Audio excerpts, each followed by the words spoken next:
Hi friends, இன்னைக்கு நம்மளோட YouTube சேனலில் சம்பாரா வச்சு ஒரு சூப்பரான குஸ்கா தாங்க செய்ய போகிறோம். அதுக்கு நான் இன்னைக்கு 1 கப் அளவுக்கு சம்பாராவை நல்லா ட்ரை ரோஸ்ட் பண்ணிக்கிறாங்க. இப்போ இதுக்கு ஒரு மசாலா ரெடி பண்ணிடலாம். அதுக்கு 2 துண்டு பட்டை, 4 கிராம்பு, 3 ஏலக்காய் நல்லா பவுடர் பண்ணி எடுத்துக்கோங்க. இப்போ இது பக்கமாக இருக்கட்டும். ஒரு பேனில் 1 teaspoon oil, 1 teaspoon ghee add பண்ணிக்கோங்க.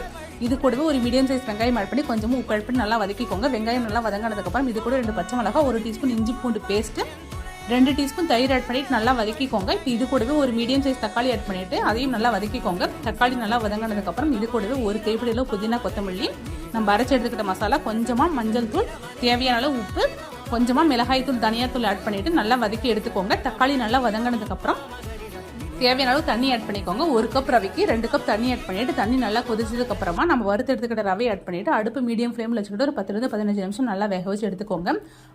அவ்வளோதான் ஃப்ரெண்ட்ஸ், சம்பார் ரவையில் சூப்பரான குஸ்கா ரெடி ஆயிடுச்சு. உப்மா சாப்பிட மாட்டேன்னு சொல்றீங்களுக்கு கூட நீங்க இது மாதிரி செஞ்சு கொடுத்து பாருங்க, நல்லா விரும்பி சாப்பிடுவாங்க. ஸோ ட்ரை பண்ணி பார்த்துட்டு எப்படி இருக்குன்னு சொல்லிட்டு மறக்காம கமெண்ட்ல சொல்லுங்க.